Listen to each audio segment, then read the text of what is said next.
नमस्कार दोस्तों, मैं मोनू कुशवाहा और आज जो मैं टॉपिक लेके आया हूँ ये जो है ओसिपिटल लोब यानी जो पृष्ठपाली समझ सकते हैं या फिर पश्च कपालपाली या दृष्टि कपाली आप समझ सकते हैं इसके बारे में। और जो इसमें जो सिंड्रोम होते हैं उसमें उपस्थित जो शुभताएँ होती हैं या फिर जो प्रॉब्लम्स होते हैं उसके बारे में हमें इसमें डिस्कस करना है। तो आइए और इसको हम स्टार्ट करते हैं कि जो दृष्टिपाली है या फिर पृष्ठपाली है जिसको हम पिछला पाली भी बोलते हैं, ये आखिर दृष्टिपाली को पिछला पाली या फिर पश्च कपाल पाली क्यों कहा जाता है इसके बारे में हम देख लेते हैं। और उम्मीद है कि जैसे जैसे हम आगे बढ़ते जाएंगे वैसे वैसे आपको समझ में आता जाएगा।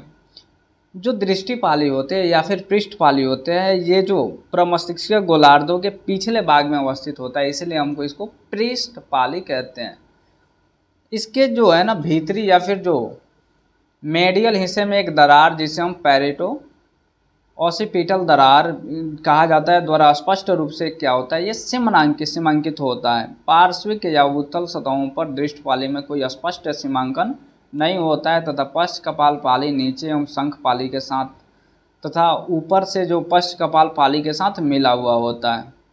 और इसको हम जैसे कि चित्र में देख रहे हैं वैसे ही आपको मिल जाएगा। और आप जो चित्र में है अंतर आप देख सकते हैं कि जो हमारा जो ब्रॉडमन जो संख्या है पार्शियल जो पश्च कपाल पाली का या ओसिपिटल पाली का ये क्षेत्र संख्या 17, 18 और 19 होता है।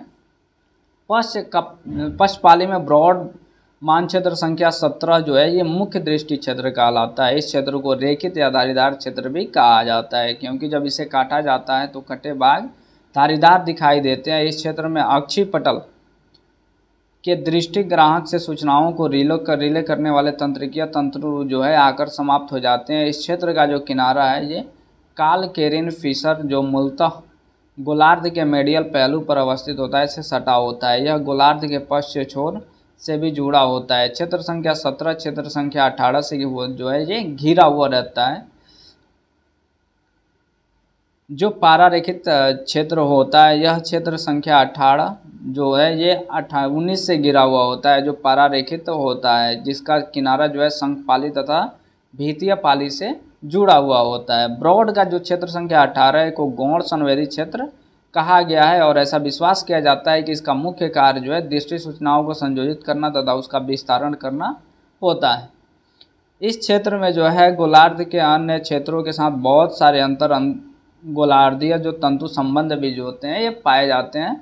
ब्रॉडमन संख्या जो 19 है ये ऐसा दृष्टि क्षेत्र होता है जिसका संबंध गोलार्धों के अन्य क्षेत्रों में काफ़ी अधिक होता है। सचमुच में यह क्षेत्र जो है श्रवण तथा अन्य संवेदी तंत्रों से प्राप्त होने वाली सूचनाओं को भी जो है दृष्टि सूचना के साथ समन्वित करता है तथा यह जो है मस्तिष्क के उन भागों को मूलतः संभाषण तथा अन्य कार्यपालक कार्य करते हैं उनके साथ जो है ये क्षेत्र संख्या जो है 19 ये दृष्टि सूचनाओं को समन्वित करता है। इस क्षेत्र का जो संबंध है ये शंख पाली से भी होता है और दृष्टि स्मृति में जो है इसकी भूमिका काफ़ी अहम होती है। तो जो ब्रॉडमैन का जो क्षेत्र संख्या 19 है चूँकि ये पार्शियल लोब से भी सटा हुआ है इसलिए इसका जो काम है ये दोनों का जो मेडिएटर यानी मेडिएटर बोल सकते हैं या फिर ये दोनों में ही काम करता है। जैसे कि ये पार्शियल लोब में भी काम करता है और ओसिपिटल लोब में भी काम करता है।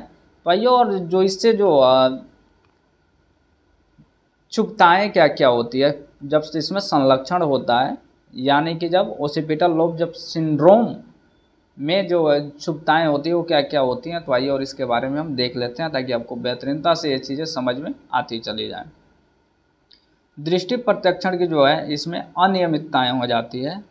इसके अलावा प्रमस्तिष्क का जो है अंधापन आ जाता है और दृष्टि एग्नोसिया के बारे में भी हम जानेंगे। तो ये सबसे पहले जो दृष्टि प्रत्यक्षण में अनियमितताएँ आती है उसको हम देख लेते हैं।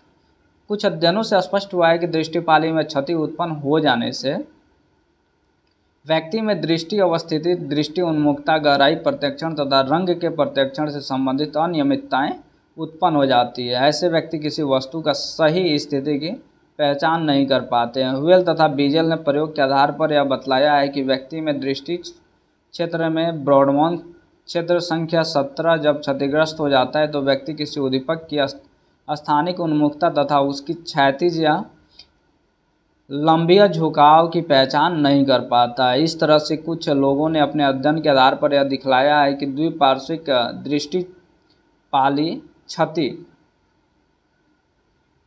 या भीतिया पाली क्षति उत्पन्न होने से व्यक्ति में दूर या नज़दीक का जो प्रत्यक्षण ये त्रुटिपूर्ण हो जाता है। जब व्यक्ति सहचार्य कॉर्टेक्स के निचले भाग में क्षति होती है तो रंग का प्रत्यक्षण करने में जो है ये कठिनाई महसूस करता है व्यक्ति। इससे और ऐसे व्यक्ति जो है आकार गहराई का प्रत्यक्षण तो सामान्य होता है, परंतु रंगीन उद्दीपक या वस्तु के रंग का प्रत्यक्षण न होकर मात्र धूसर रंग का प्रत्यक्षण होता है। और ख़ास करके जब आप इंडिया में रेलवे वगैरह की जब ज्वाइनिंग कीजिएगा तो वहाँ पे आपको ये सारी चीज़ें देखने को मिल जाती है।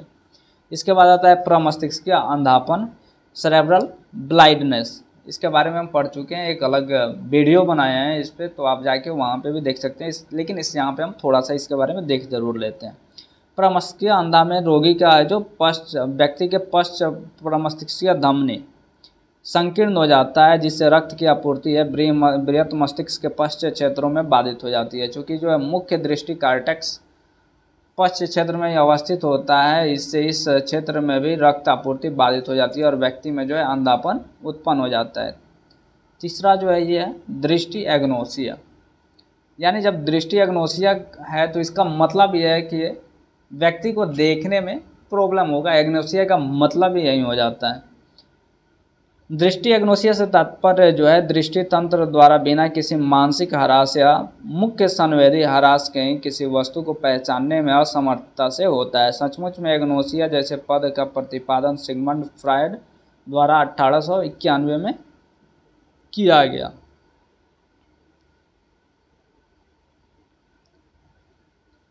फ्रायड ने इसका उपयोग वैसी स्थिति के लिए किया जहां व्यक्ति को दृष्टि वस्तुओं के बारे में कुछ भी ज्ञान नहीं होता है, जिसका कारण व्यक्ति को न तो ज्ञान की क्षति होना नहीं ज्ञान की अनुपलब्धता होती थी। परंतु जो एक और भी वैज्ञानिक थे जिनका नाम था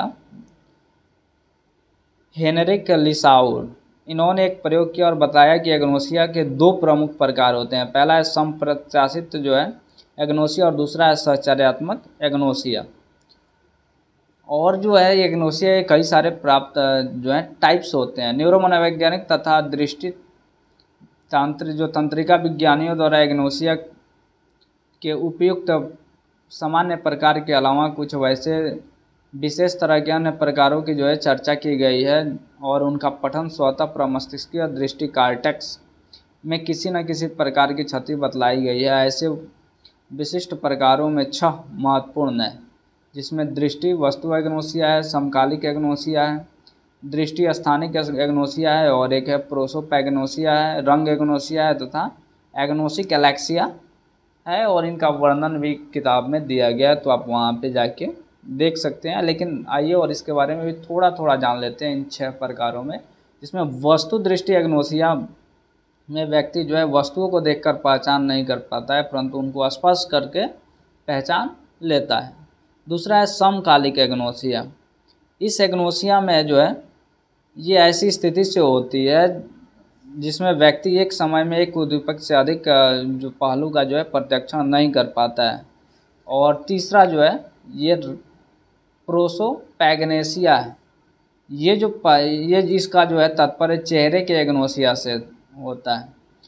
इस संलक्षण में व्यक्ति यह तो पहचान पाता है कि यह किसी वस्तु का चेहरा है, परंतु वह यह नहीं बतलाता है कि वो चेहरे परिचित हैं या फिर अपरिचित हैं, और हो सकता है कि वो जो लोग हैं वो उसके परिवार के ही लोग क्यों ना हो।